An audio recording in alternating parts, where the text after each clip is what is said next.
Muy buenos días, queridos amigos del podcast La Fiscalidad de las Cosas. Les habla, como siempre y hasta ahora, su anfitrión, el abogado Michel Wabi, y el día de hoy vamos a abordar un tema que ha sido una verdadera papa caliente en los últimos 3 a 4 años en materia de fiscalización en México, como lo es la presunción de inexistencia de operaciones fiscales, o también conocido como el problema de la facturación apócrifa y las empresas fantasma. Sin más, porque el tiempo apremia, comenzamos. Todos hemos escuchado los términos no legales que rodean este procedimiento de fiscalización, tales como EFOS, EDOS, facturas apócrifa, empresas fantasmas o listas negras del SAT.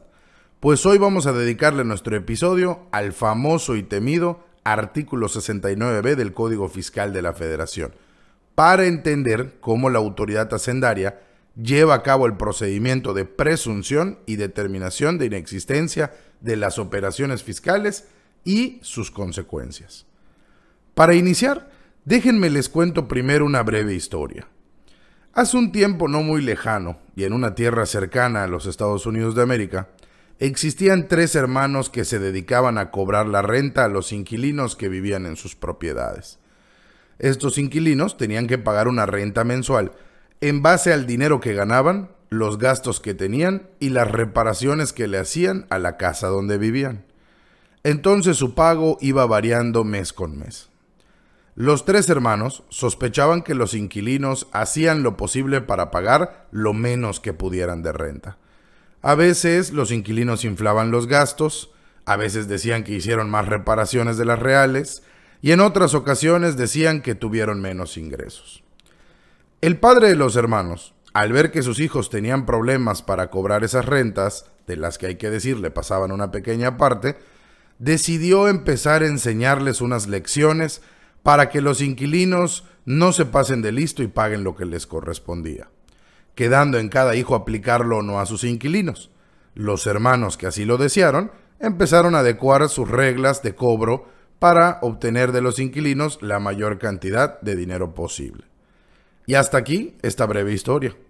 que llevada al plano jurídico internacional, tenemos como padre a la Organización para la Cooperación y Desarrollo Económico, conocido por sus siglas como la OCDE, que es un organismo internacional que lleva una década emitiendo opiniones y recomendaciones a los países integrantes que lo financian para que estos puedan fortalecer sus finanzas públicas a través de una recaudación sólida, haciendo énfasis en reglas para evitar que los contribuyentes de cada estado parte erosionen la base gravable, esto es, no recorten las utilidades para que la tasa del impuesto se aplique de la manera más onerosa posible. Uno de los 3 hermanos, que en este caso son mucho más, pero uno de los 3 hermanos resulta ser México. Es uno de los estados parte de la OCDE que es un hijo cumplidor, pues se le conoce en sus siglas en inglés como un early adopter, que quiere decir que es siempre de los primeros países en adoptar estas recomendaciones que le hacen en el plano internacional para trasladarlo a su legislación doméstica. Y si bien no existe ninguna recomendación directa al procedimiento de fiscalización que vamos a analizar en este episodio, sí existen varias recomendaciones que hablan de ello, por lo que se le conoce como una recomendación híbrida. Es decir, no viene de una recomendación directa y puntual, sino de la interpretación de varias de ellas. El resultado de lo que acabamos de comentar originó en una serie de reformas fiscales en la legislación mexicana que se discutieron y aprobaron por ambas cámaras del Congreso de la Unión en el año 2013 y que iniciaron su vigencia el 1 de enero de 2014, entre las cuales se encuentra la adición al Código Fiscal Federal del artículo 69B. Sin embargo, como toda norma está sujeta a mejora, el proceso de fiscalización contemplaba algunas deficiencias e irregularidades para su aplicación, por lo que a mediados del 2018 se puso reformar el artículo en comento que derivó en el procedimiento fiscalizador que vamos a analizar, el cual entró en vigor el 25 de junio del 2018 y se aplica con ahínco por la autoridad hacendaria desde aquel entonces y hasta la fecha. Dentro de la exposición de motivos de la incorporación y reforma del artículo 69b del Código Fiscal, hay que decir que se expresa un léxico agresivo por parte de los legisladores federales, pues estimaron que la emisión de comprobantes fiscales, conocidos popularmente como facturas,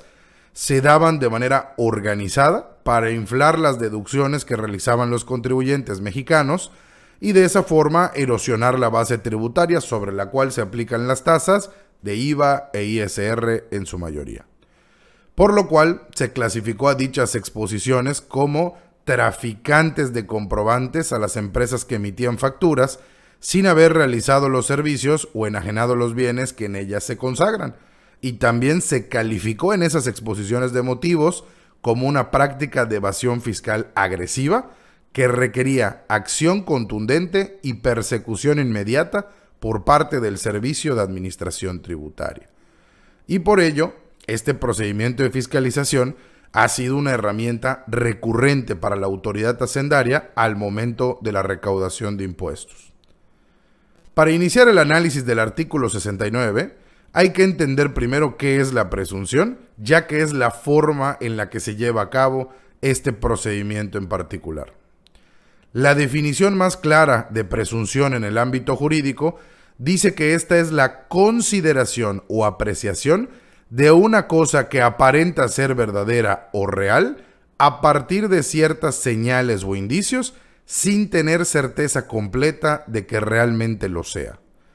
De ahí que el procedimiento que estamos analizando inicia con la detección por parte de la autoridad dentro de sus bases de datos de elementos que le permitan presumir que cierta empresa o persona ha estado emitiendo comprobantes fiscales sin contar con los activos, personal, infraestructura, capacidad material, ya sea de manera directa o indirecta, para prestar los servicios o para producir, comercializar o entregar los bienes que amparan y describen tales comprobantes. O bien que dichos contribuyentes han estado emitiendo comprobantes fiscales sin estar localizados. A estas empresas, en el argot popular, las conocemos por sus siglas EFOS, que significan empresas que facturan operaciones simuladas. Para lo anterior, el Servicio de Administración Tributaria le va a notificar al contribuyente a través de su buzón tributario el acto donde lo presume como una empresa que factura operaciones simuladas y le da un plazo de 15 días para que demuestre pues que cuenta con todo lo necesario para prestar el servicio o para producir o comercializar los bienes que amparan sus comprobantes. Y además de notificárselo a la empresa de manera personal, va a publicarlo en una lista en el Diario Oficial de la Federación y en la página del Servicio de Administración Tributaria, donde aparecen todos los contribuyentes que están siendo sujetos de la fiscalización de operaciones inexistentes. Con el objetivo, según las palabras de nuestra propia Suprema Corte de Justicia, de que sea del conocimiento de todas las personas o empresas que hacen negocios con estas factureras para que empiecen a tomar sus precauciones. El contribuyente sujeto a revisión fiscal, si no considera suficientes los 15 días que le dio la autoridad para presentar las pruebas que desvirtúen la presunción, podrá pedir una prórroga de 10 días más. Pasados estos 15 días, o en su caso si pidió la prórroga, los 25 días para aportar pruebas, la autoridad puede hacer un requerimiento adicional de información si así lo considera. En caso de no hacerlo, el SAT tiene hasta 50 días hábiles para determinar si la documentación aportada por el contribuyente fue suficiente o no para desvirtuar la presunción y le notificará a este la resolución a través del buzón tributario. En caso de que la resolución sea favorable al contribuyente, pues hasta aquí quedaron las facultades y la contabilidad del presunto EFOS quedó sana y salva. Pero si la resolución no le es favorable y la autoridad determina que no desvirtuó la presunción, pues entonces procederá a publicarlo nuevamente en el Diario Oficial de la Federación y en la página del SAT en una segunda lista junto con los demás contribuyentes que estén en la misma situación, donde se declara que todos los comprobantes o bien todas las facturas que esta empresa emitió no producen ni produjeron efectos fiscales. Y esto es que las facturas que emitieron no tendrán ninguna validez, lo que complica la situación de la empresa que realizó al amparo de estos comprobantes alguna deducción para efectos del ISR o algún acreditamiento para efectos del IVA. Y que estas empresas que le dieron un efecto fiscal a los comprobantes las conocemos en el argot popular por sus siglas EDOS, que significa empresa que deduce operaciones simuladas. Una vez que se ha publicado a una empresa por segunda vez en el diario oficial en la página del SAT, estas son las listas conocidas como listas negras, empiezan a correr el plazo para que los contribuyentes que le dieron efectos fiscales a las facturas, es decir, los EDOS, acudan ante el Servicio de Administración Tributaria a demostrar con elementos objetivos que sí adquirieron los bienes o que sí le fueron prestados los servicios que amparan los comprobantes de estas empresas que ya están publicadas. Y abro un pequeño paréntesis para decir que a esto se le conoce como materialidad, que si bien no está definida en nuestra legislación fiscal o en ningún otro tipo de legislación para el caso, se le vincula de manera inmediata con la definición de sustancia económica, que no es más que demostrar que los comprobantes fiscales que tienen en su contabilidad sí corresponden a los bienes y servicios que adquirieron para su negocio y que estos no son apócrifos, sino que son reales. Cierro paréntesis. También el propio artículo 69b les da una segunda opción a estas empresas EDOS, pues si no quieren o no desean ir a demostrar que sí adquirieron los bienes o servicios, pueden optar por lo que está detrás de la puerta número 2, que se le denomina autocorrección. Y esto significa que tienen que eliminar de su contabilidad personal o empresarial todas las facturas que quedaron sin efectos, lo que trae como consecuencia inmediata para estos contribuyentes saldos pendientes por pagar de IVA indebidamente acreditado o del ISR cuya base gravable fue erosionada. Si los contribuyentes EDOS optan por demostrar la materialidad de los comprobantes que obran en su contabilidad, contarán con un plazo de 30 días improrrogables a partir de la publicación del EFOS en la lista negra del SAT, en la lista que se publica en el diario oficial. Y deberán aportar toda la documentación que consideren necesaria para demostrar que ellos sí adquirieron los bienes o que sí adquirieron los servicios que consagran esas facturas. Realizado lo anterior, la autoridad fiscal deberá valorar las pruebas y determinar si el contribuyente demostró o no la materialidad de las operaciones que describen los comprobantes. Si la determinación es favorable a este contribuyente en especial, las facturas en su contabilidad estarán sanas y salvas junto con todos los efectos fiscales, es decir, junto con sus deducciones, junto con sus acreditamientos de los diferentes impuestos. Pero si la determinación no le es favorable, deberá corregir su situación fiscal o, en su defecto, esperar a que la autoridad lo haga mediante el uso de las facultades de comprobación, pues le determinará lo que jurídicamente se le conoce como un adeudo fiscal o crédito fiscal. Y esto lo hará a través de las facultades de comprobación, que se conocen comúnmente como auditorías, y que pues ya han sido materia de estudio de este podcast. Es importante mencionar que ante tales determinaciones de la autoridad fiscal, ya sean para los EFOS o ya sean para los EDOS, es decir, en cualquier parte del procedimiento, cuando no estemos de acuerdo con la resolución y la valoración de la documentación